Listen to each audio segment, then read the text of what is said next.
Today, we're going to be talking about having fun in marriage. You are going to learn so many fun things. Stay tuned. You don't want to miss it. You're listening to Marriage Mania, where we are audacious, sagacious, and tenacious for the Lord to uphold godly marriages and to raise fervent children who are countercultural and stand for biblical truth.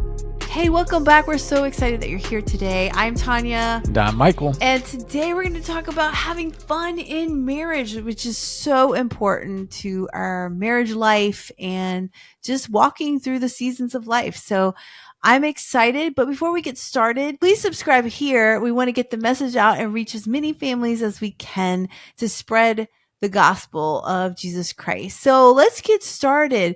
So Michael, we're going to be talking about having fun. How do we have fun in marriage? Yes. Talking about having fun together. Having fun together is so very important. It creates powerful bonds to have lighthearted fun together. There's so much about family life that is very heavy and stressful. It's very important that you associate marriage and family life with fun rather than just work and stress. God teaches that there's nothing better than to eat and drink and enjoy the wife of your youth, according to Proverbs and Ecclesiastes. People are at their best when they are having fun. So fun experiences create positive thoughts about the other person. Having fun together has a compound effect because it also gives you fun things to talk about as you relive these shared experiences. It's okay to have some fun with your friends without your spouse from time to time, but it is a huge mistake to never have fun with your spouse. It is crucial that you continue to date your spouse on a regular basis without the kids. You got married because you enjoyed spending time together. This must not end when you get married. Solomon dated his wife in the Song of Solomon as an example to all of us to make this a top priority. When you read the Song of Solomon, you see it's about marital love and closeness, and it tracks the marriage of Solomon and the Shulamite from courtship to marriage to well within their married life together. And throughout the song and throughout their marriage, we see them having fun, going away together, being affectionately fun with each other. This is a lesson to us all to do the same in marriage. It is absolutely crucial. John Gottman is a huge researcher in the field of marriage, and he said that his research revealed that having fun in marriage is as important to marital health as fidelity, being faithful to your spouse. It can be so busy to work and have a family that fun activities are the first thing to go. Studies show that couples today are working more and more and having less and less fun. Don't let that happen. Having fun together is so important that marriage expert Jimmy Evans says that your marriage is in danger if you're not having fun together. He said if you're not having fun together and not being affectionate with each other, then your marriage is just a business relationship. And with all the stress and hard work that comes along with family, that business relationship is not sustainable. You will have some unhealthy side effects in your marriage on par with the same effects as one spouse not being faithful, according to John Gottman. It's not to be alarmist, but this is just to show the importance of having fun, where we might just brush off the importance as not being all that crucial because we've got a lot of work to do. But it is important. It is crucial to the health of your marriage. So if your marriage is in trouble, do more lighthearted, fun things together. If your marriage is healthy, keep it that way by doing fun things together. Its importance cannot be overstated. It is essential to oneness. Fun and affection bond the marriage together. It revs up all the feel-good bonding chemicals in the body so that you associate your spouse with good times, affection, fun, which as a biochemical matter tells your body that this person is family. This person is flesh of my flesh and bone of my bone. You know, and I think we're preaching to ourselves on this one, Tanya, right? I mean, we could do better here. I think we're pretty serious people, and we're somewhat workaholics. I think we have to be intentional about having fun and being silly together, which we do. But I know that sometimes I can get stressed out about having fun because I feel guilty about all the work that needs to be done. Well, I would say, I wouldn't put us in the category of workaholics. I would say that we are very intentional about our responsibilities. I feel like we want to make sure that we do things at a quality level, and it doesn't have to be like, perfect, but I think everything that we do, even to this podcast, the ministry that the Lord has given us, we want to make sure that people have a secure feeling in the information that we're providing them. And so I feel like we put the effort to make that come across in that way. And so that can be a lot of work for us behind the scenes, as an influencer and as someone who's working in marriage ministry. I mean, it's a lot of work. It's a lot of work. Anybody listening to this right now that is a social media influencer can understand the work that it takes to put a podcast together, to create your Instagram posts and do all these things. But, it's because we're trying to do it at quality level. And when you and I are working, we want to be able to do that. And we feel like that's so important for us, and also for those that we're really spreading the gospel to. And it doesn't, like I said, it doesn't have to be perfect. And I think that can kind of come across as like we can be workaholics, because we are doing a lot there between the ministry and taking care of the home and doing homeschooling and discipling and all these things. And then something breaks in the house.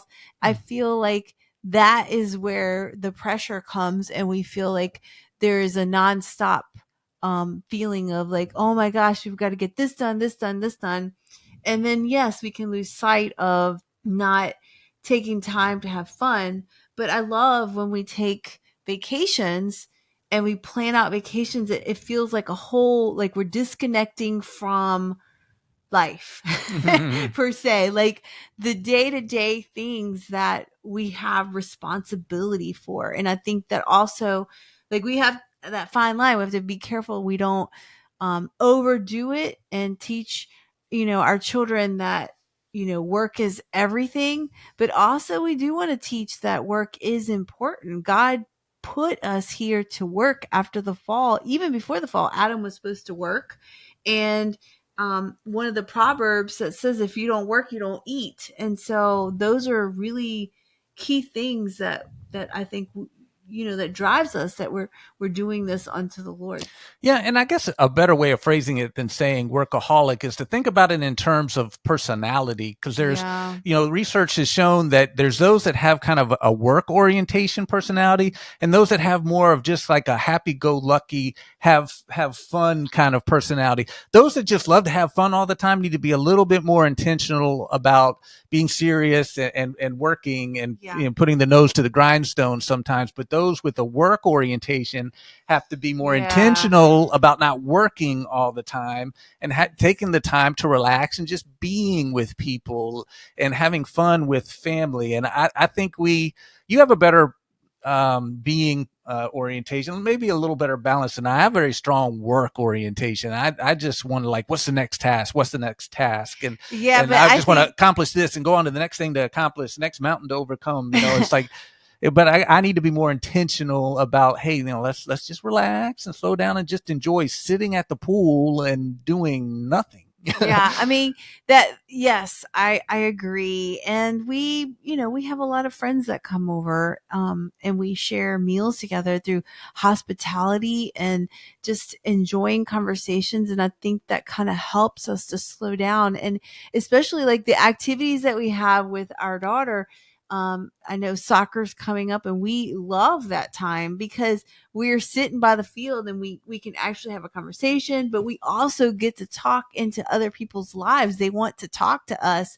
And it's that relaxing time of like, okay, there's no devices around. There is no computers, no phones. We're just talking. And I think that is, that's key. Yeah. And I think it's key to also, when you are having fun, make sure you kind of disconnect from the work. Sometimes we kind of merge the two, and we'll, even though we're just going for a walk or we're just hanging out at the pool or just having fun somewhere, we're still talking business, serious stuff. And I think sometimes it's okay and even important to just be silly and just kind of let things go and separate the two.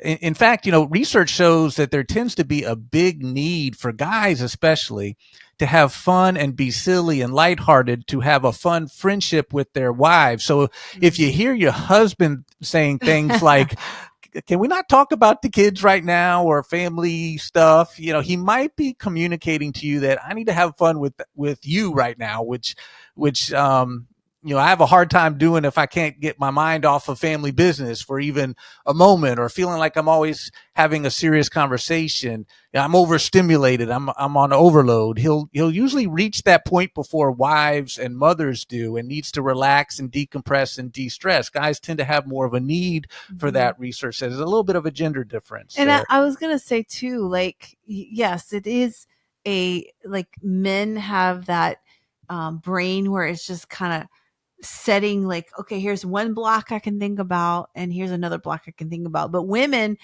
I like, what is it? Spaghetti. It like, all merges together and connects right. together. You can have fun while talking about the family. Right. Like, I can do all of that. Like, okay, let me tell you about, our daughter and this and that. And and forget. But guys are like, thing. hey, I'm in fun mode right now. I don't want to talk about what's going on with the problems at school and things like that. And two, I think too, for me and maybe other women, I brainstorm a lot. And so the brainstorming of like, oh man, we need to do this and that and this and that. And so it just kind of pops up in your mind. But it's, I think, like you said, it's gender differences, and having a female and a male, like, their brains are completely different because God made them that way.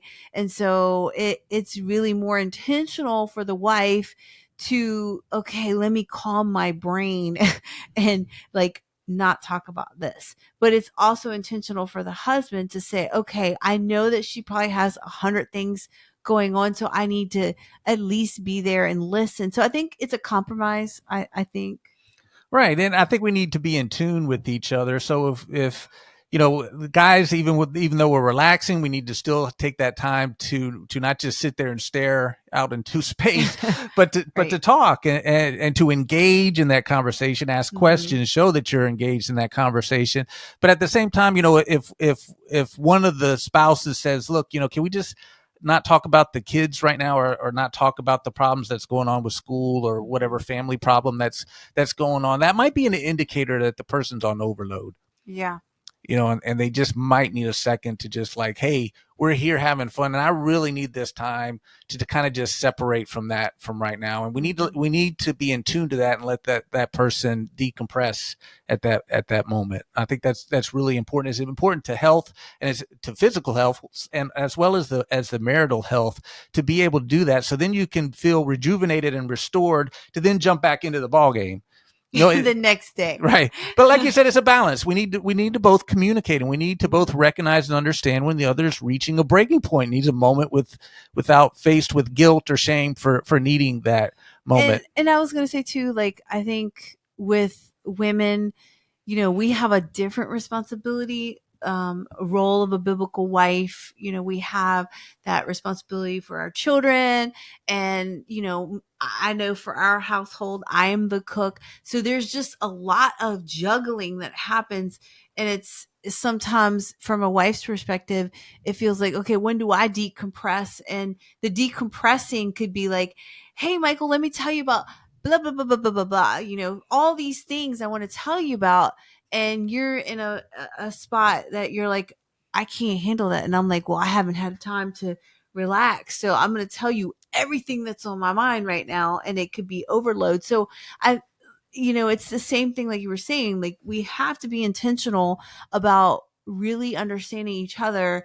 And a husband's role is to really learn his wife, and a wife's role is to really learn her husband. But at the same time, how do you compromise the two brains to come together to say, okay, she wants to talk about this, and I know she hasn't had time to rest, and he wants to not talk about this because he's resting. So how do we compromise on those two? Right. And I just think we need to be in tune with the other person, and those little subtle cues, because sometimes we won't just flat out say, sometimes we will, and we definitely need to listen to that. It's like, look, I just really can't talk about the kids in this issue right now. Can we just do that at another time? And we need to listen to that. But then the other person's more likely to listen to that when you actually do come back and talk about this stuff at times when it needs to be talked about. And so it's one of those things where we just need to both meet each other in the middle and try to meet each other's needs. And I think what can really help is if we're scheduling in